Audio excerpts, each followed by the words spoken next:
হাড়টা দেখেন বাইরে এই যে লাফাইতেছে কিভাবে দেখেন, মানে এই বাচ্চাটা স্বাভাবিকভাবে জন্মগ্রহণ করে নাই, ও জন্মগত ওর হার্ট বাহিরে, ঠিক আছে, আমাদের হার্ট ভিতরে কিন্তু ওর হার্ট বাহিরে। হার্ট কিরকম করে দেখেন, ভিতরে কিন্তু আমাদের হার্ট একই রকম করতেছে, ওর হার্ট যেরকম করতেছে লাফাইতেছে, দেখছেন? ওর তোমার বয়স কত? আমার বয়স 12।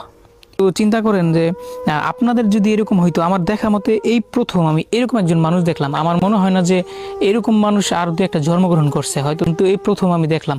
আপনারা যদি প্রথমে এইরকম একজন মানুষ দেখে থাকেন তাহলে অবশ্যই একটা কমেন্ট করবেন, এবং আপনি যদি ওর থেকে সুস্থ হয়ে থাকেন তবে আলহামদুলিল্লাহ বলে ওকে একটু সাহায্য করবেন। ওরে ইন্ডিয়া বা চায়না নিতে হবে, মানে বিদেশে নিতে হবে, ওর যে অপারেশনটা করতে হবে, অপারেশন না করলে ওর হার্ট এইভাবে থাকবে এবং আস্তে আস্তে অসুস্থ হয়ে যাবে। দেখেন আমাদের ভিতরে যাই আছে, মানে এই যে হার্ট কি কিডনি বা কি কয় কলিজা, সব কিছু মানে পারফেক্ট জায়গায় আছে। একটা জিনিস যে এইগুলো পারফেক্ট জায়গায় না থাকলে তাহলে কি হয়, তাহলে মানে সমস্যা দেখা দেয়। ওরও আস্তে আস্তে এই সমস্যাটা দেখা দিছে, 12 বছর বয়স, এখন সমস্যা দেখা দিছে, ও মানে অসুস্থ হয়ে পড়তেছে। এই জন্য ওরে অতি দ্রুত ট্রিটমেন্ট করা দরকার, মানে অপারেশন করা দরকার। আর ওর অপারেশন এই বাংলাদেশে হবে না, ওর অপারেশন হবে ইন্ডিয়া বা চায়না। তো এই জন্য অনেক টাকারও প্রয়োজন, অপারেশন সাধারণ অপারেশনে অনেক টাকার প্রয়োজন, আর ওর তো বড় একটা অপারেশন, এই হার্ট ভিতরে কিভাবে কি করবে আপনারা তো বুঝেন। তো এই জন্য অনেক টাকার প্রয়োজন।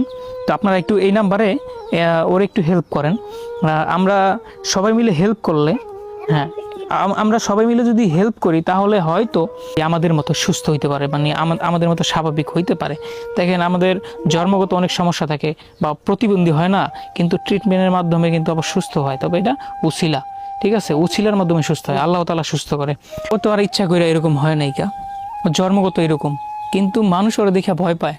একটা মানুষকে মানুষ দেখা ভয় পায়, দেখছেন ওর অবস্থাটা কি?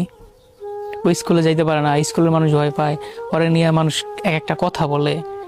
তো আসলে আমরা আলহামদুলিল্লাহ অনেক ভালো আছি, সব ঠিকঠাক। তারপরও আমরা কত অভিযোগ আল্লাহর কাছে, আল্লাহ কেন এরকম করলা, কেন এরকম করলা, কিন্তু আমরা কিন্তু সব দিক দিয়ে সুস্থ, শুকরিয়া আদায় করি। সবাই ভালো থাকবেন এবং একটু শেয়ার করে দেবেন। আপনারা একটা শেয়ারের মাধ্যমে হয়তো ওকে এমন একজন মানুষ দেখবে, ওই মানুষটা হয়তো কিছু অর্থ দিয়ে সাহায্য করবে। দেখেন ওর যে সময়টা, এই সময়টা 10 টাকা অনেক মূল্য, 10 টাকা অনেক মূল্য, তাই আপনারা 10 টাকা পারেন 10 টাকাই পাঠান। তো সবাই ভালো থাকবেন, আল্লাহ হাফেজ।